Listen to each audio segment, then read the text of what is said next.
اساسگزار صلح و وحدت ملی پیشوای ملت پرزیدنت جمهوری تاجیکستان محترم امامعلی رحمان و رئیس مجلس ملی مجلس عالی جمهوری تاجیکستان رئیس شهر دوشنبه محترم رستم امامعلی در پایتخت مملکت در حدود پارک تکنولوژی اینوواسیونی غیرگروه مرحله دوم کارخانه استحصال خلطه‌های پلیپروپیلنی، پالاتای چوبی و فروزنک‌های دیودی جمعیت دارای مسئولیت محدود غیرگروه را که از جانب صاحبکار وطنی اکابر اسدالله بنیاد شده است مورد بهره برداری قرار دادند. نصب تکنولوژی نسل نو امکان می‌دهد که کارخانه به پرتو فعالیت نموده باقی مانده اشیاء کارکرد شده به دیگر کارخانه‌های صنعتی برای استحصال نامگوی دیگری محصولات صنعتی روانه کرده شود.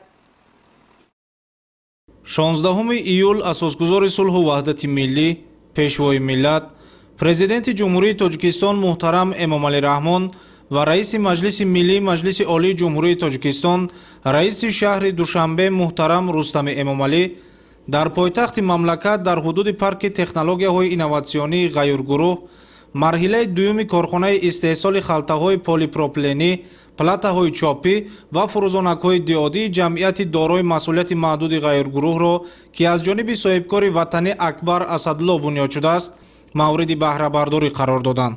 ضمن بازدید به سرور دولت اطلاع دادند که مرحله دوم کارخانه استحصال محصولات پلیپروپیلنی در اساس تکنولوژی معاصر صحوی شرکت‌های پیشقدم جهانی فعالیت می‌نماید.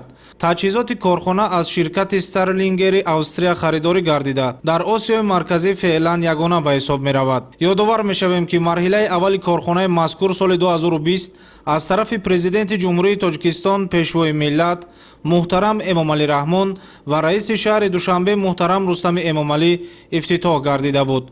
مرحله دوم کارخانه از خطهای علاوگی استحصال رشته‌های پلیپروپیلنی، دوخت متا، لامیناسیا، صورت آفری، بروش متا و نصب کلپن‌های اتوماتیک عبارت بوده امکان می‌دهد که 140 نفر به کار دائمی تامین گردند. موافق نقشه در آینده نزدیک شماره کارگران به 600 نفر رسانیده می‌شود. خرسندآور است که مرحله دوم کارخانه استحصال خلطه‌های پلیپروپیلنی از جانب پیشوای ملت محترم امامعلی رحمان افتتاح گردید. مرحله اول کارخانه مذکور سال 2020 به استفاده داده شده بود.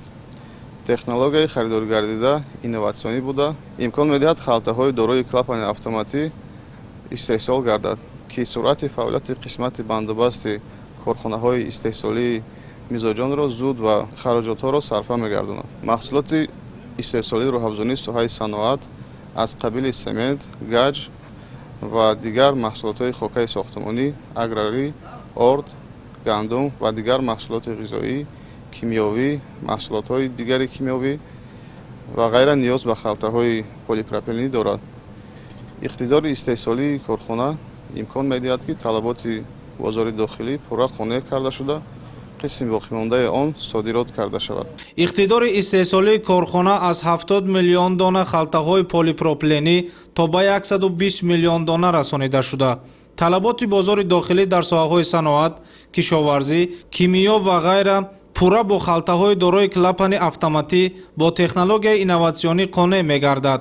وابسته از محصولات بارپیچانی خارجی برطرف می‌شود. همزمان با افزایش بخشیدن حجم استحصال صادرات محصولات وطنی به راه مانده می‌شود. نصب تکنولوژی معاصر امکان می‌دهد که کارخانه به پرتو فعالیت نموده باقی مانده اشیاء کارکرد شده با دیگر کارخانه‌های صنعتی برای استحصال نامگوی دیگر محصولات صنعتی روانه کرده شود. غیر از خلطه‌های برای سمنت همچنین شرکت غیرگروه طبق فرمایش امکان دارد که تولید خلطه‌های پلیپروپیلنی آرد دیگر نامگوی محصولات غذایی و محصولات کیمیاوی را به راه ماند. تمام مرحله‌های استحصالی خلطه‌های پلیپروپیلنی شروع از کارکرد اشیاء خام تا استحصال محصولات نهایی و رنگ و آرایش آن در خود کارخانه نوتأسیس راه اندازی گردیده است. پرزیدنت کشور ضمن بازدید به فعالیت استحصالی کارخانه و اقدام صاحبکار وطنی بهای بلند داده با آنها جهت نظارت صفت و تولید محصولات رقابت پذیر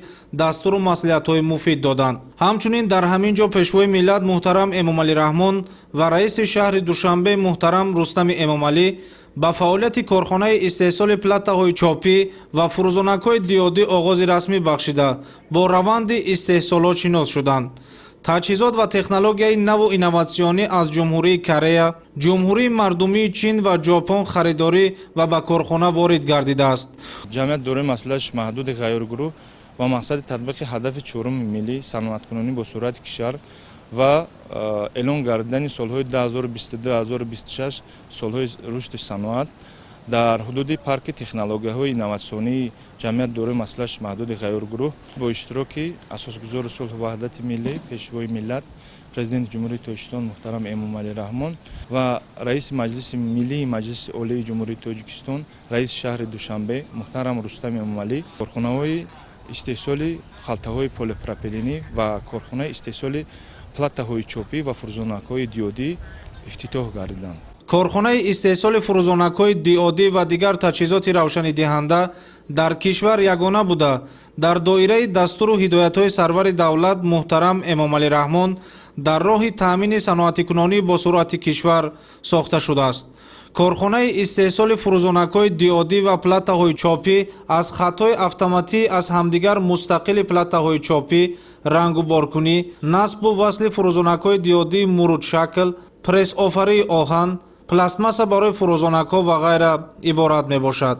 хати истеҳсоли платаҳои чопӣ имкон дорад ки маҳсулоташро на танҳо барои фурӯзонакҳои диодӣ, балки барои зиёда аз 150 номгӯи таҷҳизоти барқӣ аз қабили яхдон, кондитсионер, телевизион, камераҳои назоратӣ, ҳисобкунакҳои барқӣ ва ҳамчунин мошинсозию мебелбарорӣ тавлид намояд, ки замина барои рушди дигар соҳаҳои саноат дар кишвар мегардад. бунёди корхонаи мазкур ҳамчунин имкон медиҳад ки истеҳсоли платаҳои чопӣ ва қисмҳои фурӯзонакҳои диодӣ дар дохил ба роҳ монда шуда, Тоҷикистон ба яке аз калонтарин истеҳсолкунандагони маҳсулоти мазкур дар минтақаи Осиёи марказӣ табдил ёбад. дар маҷлисгоҳи корхонаи истеҳсоли платаҳои чопӣ ва фурӯзонакҳои диодӣ ба пешвои миллат муҳтарам Эмомалӣ Раҳмон лоиҳаҳои минбаъдаи ҷамъияти дорои масъулияти маҳдуди ғайргурӯҳ муаррифӣ карда шуд.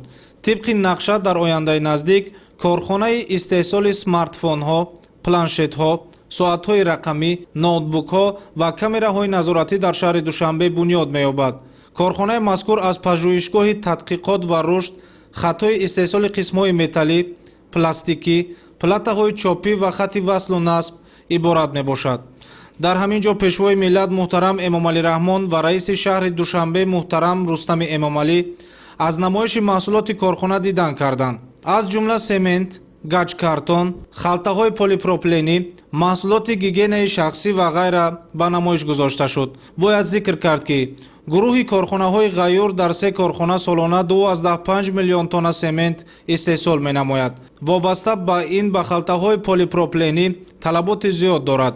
аз ин рӯ 80% халтаҳои истеҳсол гардидаи корхона барои қонеъсозии талаботи худи ширкат истифода мегардад ва 20% дигар ба коргоҳу корхонаҳои ватанӣ ва содирот ба дигар кишварҳо пешниҳод мешавад. сарвари давлат муҳтарам Эмомалӣ Раҳмон зимни суҳбат бо роҳбарияти ҷамъияти дорои масъулияти маҳдуди ғайргурӯҳ ҷиҳати истифодаи пурра аз иқтидорҳои мавҷуда дар ин самт ва таъсиси ҷойҳои нави корӣ барои шаҳрвандони кишвар дастуру маслиҳатҳои судманд доданд.